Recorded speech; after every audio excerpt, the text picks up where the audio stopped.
Esse é Peri Andrade. Esse é Marcos ou Roberto. Nós viemos falar de um disco que foi lançado agora recentemente. No carnaval, época boa pra brasileiro. Exatamente. Mas já não tem nada dançante o disco. Até tem, mas remexozinhos assim. É só assim, É, só um suguinho gostoso devagarzinho. e tudo. Vamos falar do novo trabalho da dona Solange Knowles. Dona Solange. When I Get Home. Vamos falar desse trabalho depois da vinhetinha. Foi!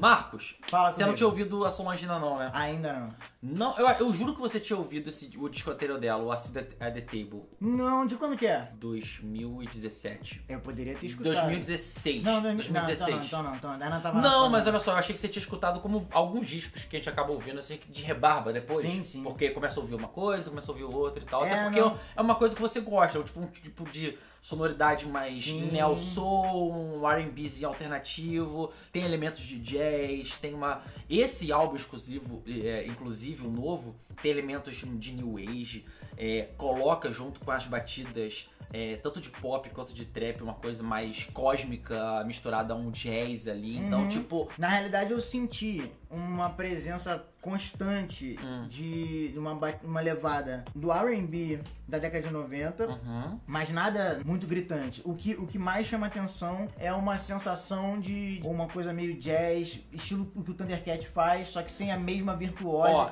na parte instrumental. De quase uma música quase nevoada. Uma Exatamente. música meio sonhadora, meio um aspecto quase espectral, que fica pairando.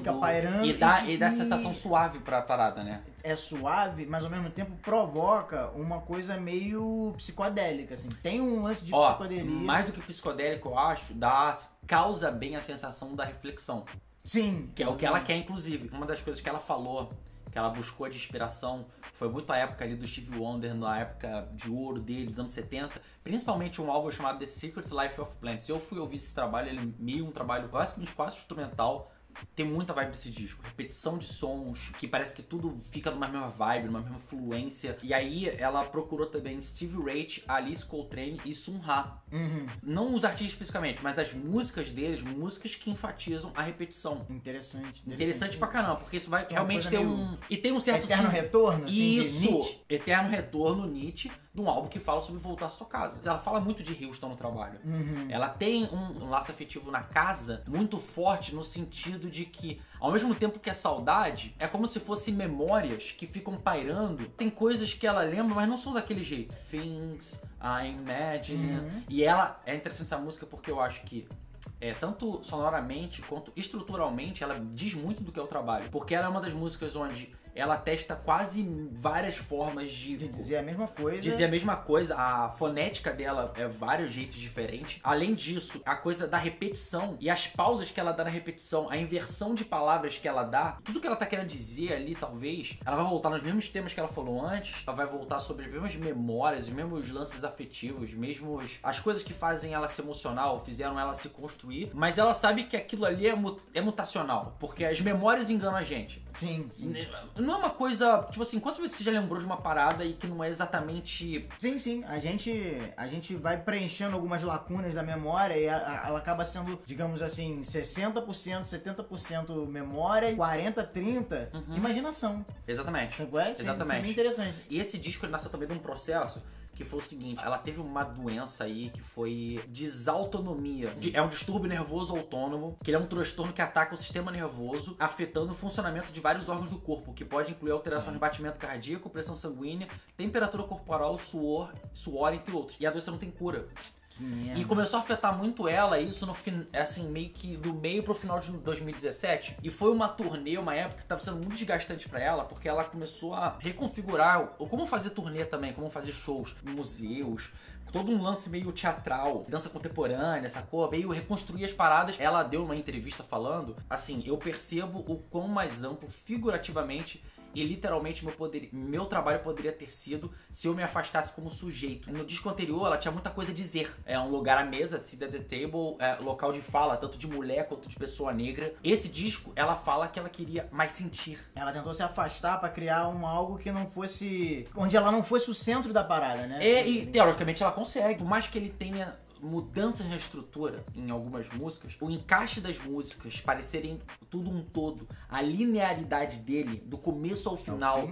Inclusive, a primeira música e a última música, elas se assemelham muito. A última música é um retorno à primeira, o que é interessante também, essa coisa de fechamento de ciclo. Não, total. Ele fala sobre, de novo, questões negras de mulher. Ele fala sobre muitas coisas íntimas, coisas de relacionamento nesse trabalho, do começo ao final. Por mais que tenha algumas músicas que se identifiquem ali no meio, mas que pareça numa audição mais desavisada, ou simplesmente que você bote ele pra ouvir descansando e tudo, ele parece que você não percebe. É uma música só. É uma música só.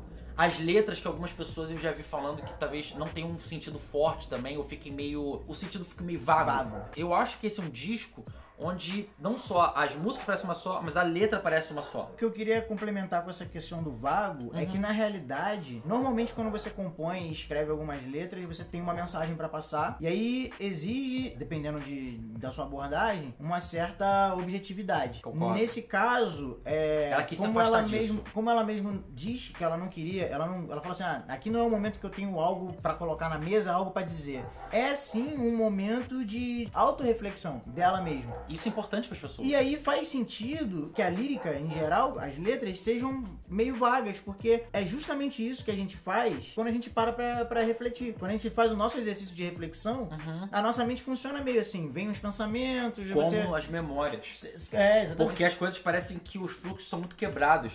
Quando você tá aí de bobeira, assim, sei lá, tipo, começa a vir problema na sua cabeça, mas aí do nada o problema é entrecortado por algum divaneio. E o disco vai sendo assim, tanto que ele tem vários interlúdios. É verdade. E os interlúdios, eles encaixam como se fossem as próprias músicas. Interlúdios que são desde, tipo, sei lá, show de stand-up comedy até sendo recitados poemas, sendo recitados textos. O filho dela participa de um interlúdio. E aí tudo isso faz parte desse todo. E aí você coloca mais ainda a vibe sonora do trabalho. Tem uma influência ali forte de um projeto que eu descobri, inclusive, por causa desse trabalho que eu achei sensacional, que é um grupo de rap alternativo chamado Stand on the Corner, que eles lançaram um álbum em 2017 chamado Red Burns, que são 2 músicas chamadas X e Y. Cada música tem meia hora. Caraca, só que tem meia hora por quê? Porque as músicas, elas têm vários andamentos diferentes, várias ideias. Eu super recomendo, é uma parada alternativa, mas de muito bom gosto. O álbum da Tierra Whack, lançado no ano passado, e ela vai lançar um álbum novo esse ano. Ela é uma menina que tanto a Solange falou abertamente que é muito fã dela, quanto outro cara que eu acho também super influente aqui, participa do projeto, que é o Will Sweatshirt. Uma galera do Odd Future aparece nesse disco. Não, eu vou falar ainda de produção, que isso é uma coisa importantíssima pro trabalho. Essa Tierra Whack, disco lançado no ano passado, tem tipo 14 faixas. E as faixas não se terminam. Elas, tipo, tem 1 minuto todas as faixas. Não exatamente 1 minuto, mas é muito curta as músicas e elas não tem final. E aqui várias músicas desse disco parecem isso também. Que elas acabam abruptamente. E aí entra um interlúdio normalmente. Ou então entra até outra música. Tipo, é muito doido isso. O próprio disco do Sweatshirt, o do ano passado, Some Rap Songs, que é um ótimo disco, adoro. É muito mais. Mas ele é muito parecido com esse disco. De você vai ouvindo, as músicas são curtas também. Aqui nesse disco da Solange estão 19 faixas, mais 30 e poucos minutos. E tem, acho que tem nenhuma música que passa de 4 minutos. E algumas que passam de 3 minutos e pouco, 4 músicas, alguma coisa assim. As músicas são curtinhas. Some Rap Songs também é a mesma coisa. 10 músicas seriam muito curtas, são muito funcionais, mesmo assim. Tem essa estrutura. E como eles eram parceiros, eu sinto também aqui essa pegada. Sinto um pouco a pegada do Flower Boy, do Tyler. Tem músicas aqui claramente que são tipo, Way to the Show, vibezinho assim, que é meio sexy, meio malemolente, que parece um pouco Thundercat também. Sem a virtuose, sem a debulhação de contrabaixo. Mas as linhas são na mesma... Inclusive os timbres do baixo são parecidos. Isso que eu ia falar, porque eles não são fritados ou muito... Mas tem horas que você ouvindo assim, isso é sinistro, né? Fica assim, faltou só ela ter convidado o Thundercat, porque isso é a cara dele. Só que isso é interessante. Não, mas olha só, ela não convidou o Thundercat, mas a ela tem na produção Chassol, Dev Hand, que é conhecido como Blood Orange, John Carroll Kirby, John Key, Steve Lacy, do The Internet, Metro Boomin, um dos melhores produtores que tem na atualidade, Panda Beer, Pharrell, Daniel Julius, Jay Smith, O próprio Stanley O'Connor, que eu acabei falando lá, eles fazem algumas participações como produtores, Will Sweatshirt, Tyler, Jamari Williams. E Sampa. Além disso, o Sampa, ele faz participação vocal em Time Is Easy. Almeida, o Playboy Cart faz uma participação. Em My Skin, My Logo, o Gucci Mane faz uma participação. Volta e meia eu vejo as pessoas falando mal da galera, a gente tinha que ter muito produtor e que não sei o que lá. Como se antigamente não tivesse. Antigamente eu acho que era... talvez acho que mais escondido, que não tinha, não via no encarte do disco, as pessoas acham que ela não tinha, não tem. Ela queria chamar essa gente, porque essa gente que influencia ela, essa gente que dá ideias pra ela, mas é um trabalho, assim, inclusive dos últimos anos que eu vi, de mais autor, porque, cara, não parece que participa ninguém. Tem a cara dela... Cara, o Tyler no My Skin Is My Logo, My Logo, ele faz participação, mas é uma coisa tão sutil, uma presença tão... O Sampa, com a voz dele maravilhosa que tem, a presença dele é tão abstrata. E isso fica ruim? Não, porque eles estão ali pra ajudar a contribuir, não ser... alguém pra determinar a parada. Não, o que ela disse, a questão de não ser o foco da parada. Sim, sim. Ou seja, até ela conseguiu convencer as pessoas, já todo mundo deixar o ego de lado e fazer parte de um projeto tão ambicioso desse, cara. E aí outras coisas que eu também sinto um pouco, assim, Down With The Click, Jazz, a Esperança Spalding, a Dreams, uma música completamente uma nuvem, é uma coisa meio espessa, mas ao mesmo tempo parece um algodão doce, de tão fininho que parece a textura da música, parece uma fragilidade. Eu acho a sequência Almeida, Time Is Easy, My Skin Is My Logo ótima. Eu acho que tem uma cadência, uma malemolência. A Time Is Easy, ela consegue passar, por exemplo, um aspecto jazz diferente do usual, ao mesmo tempo que o R&B é muito forte ali nessa música. A Sound of Rain, Beans, de Rod, tem alguma coisa também que talvez pudesse ser remodelado, pareça meio Beyoncé propriamente dito, só que nessa fase mais alternativa da própria Beyoncé, só que mais alternativa que ainda, mais uma coisa, tipo assim, menos comercial possível. E aí, isso, na minha opinião, é um dos pontos fracos, mas pro que foi a proposta do trabalho, eu super passo. Que não tem uma música como Cranes in the Sky, não tem uma música como foi do disco anterior, não tem uma música como foi Don't Touch My Hair, não tem um single. Por mais que tenham músicas que você possa tirar ali e gostar da música, mas elas funcionam pra mim muito melhor no contexto. Dentro do conjunto, isso aí. Eu ia citar Stay Flow, porque Stay Flow representa também uma característica que ela incorpora nesse disco, que é trazer os elementos do lo-fi. Stay Flow, inclusive, é tipo a síntese disso. Que é aquele som de baixa frequência, de baixa qualidade, parece que foi gravado numa fita, no VHS, que fica repetindo.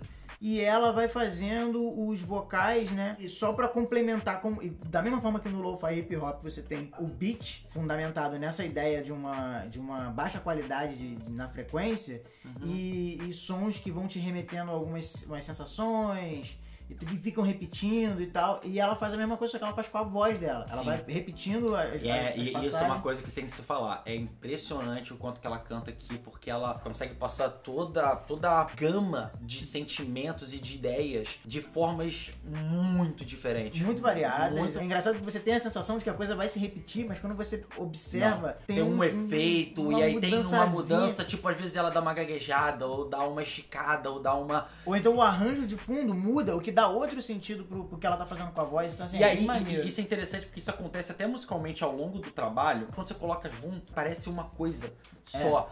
E aí... conceitual. Ele é conceitual literalmente no nome da palavra. Sim, conceitual. Se o outro anterior já era... Ela tinha colocado ali uma ideia, tipo assim, de você ouvir um disco cabo a rabo, com um conceito, com começo e com final. Aqui o bagulho é mais intrínseco ainda, é mais aprofundado ainda. Verdade. E esse disco, ele pra mim, ele foi... Eu gosto dele desde cara. Desde cara eu gosto da vibe dele e tal, mas... A cada audição eu consigo ouvir e perceber um detalhezinho a mais. Mas eu ainda acho que tem algumas pessoas, eu vou dar um exemplo, por exemplo, eu acho que o Frank Ocean, no Blonde, ele é um cara que ele consegue usar bem essa estrutura de que parecia uma coisa só, mas alcançar um elo emocional, sentimental maior. Aqui pra mim, às vezes, eu fico um pouco na divagação, por mais que eu goste de entrar nessa divagação com ela. Porque, tipo, a intencionalidade dela era produzir esse tipo de efeito. Eu sei, eu até não... Que dá essa sensação... Causa já essa sensação de falta, sabe? Essa sensação de que algo tá faltando que precisa complementar. É a ideia que a gente até tinha falado sobre memória e imaginação e como que uma coisa complementa a outra. Ela manda muito bem em fazer isso. Só que ao mesmo tempo que ela consegue fazer isso, essa sensação causa como efeito colateral, por assim dizer, essa outra sensação de que alguma de falta, coisa... de afastamento, E aí, talvez a gente fique nessa dúvida de que ela poderia sei. ter feito algo mais arrebatador, mas... Eu não sei nem se é mais arrebatador. Não sei se ela conseguiria. Porque eu acho que o arrebatamento, acho que foi no disco anterior. Ela vai tendo um entendimento de que os lados e os jeitos que a mensagem dela mais se adequam a ser passada. Exatamente. Que os pensamentos dela parece que funcionam melhor. Caraca, era isso que eu ia falar, cara. Você leu o meu pensamento. Que Tanto a que ideia eu de acho você que conseguir produzir uma forma e um conteúdo extremamente adequados um para o outro, de forma que o todo faça completo sentido. Tanto que eu acho que um próximo disco, eu acho que não vai ser nem igual a esse, nem igual ao anterior. Eu acho que vai pra um lado diferente e talvez mais... Eu não sei, cara. Eu acho que... Não dá pra querer... Não dá pra ter uma perspectiva, mas ao mesmo tempo eu não acho que ela vai ser um disco calmo igual esse. Eu acho que isso foi um projeto. E acho que isso que é foda na Solange, porque ela tá criando projetos. Ela tá criando coisas que têm uma identidade própria, mas que se interliguem entre eles. Então, eu gosto bastante desse trabalho, mas eu vou dar nota 7 pra ele. É uma nota razoável, é a mesma nota que eu pensei. É mesmo? 7. É mesmo? Exatamente. Ai, caralho. Então, né? Mas esse review pra vocês, quem não conhece Solange, que nem eu não conhecia, por favor, Spotify, vai pro PC. Vamos, vai que a gente faz um musicalista dela. De repente a gente faz, né? E se você gostou desse vídeo aqui, comenta aqui embaixo, dá aquela moralzinha pra gente, se inscreve e mostra pros amiguinhos. Esse foi outro programinha, aquele beijo, aquele abraço. Aquele tchau! Ai, foi!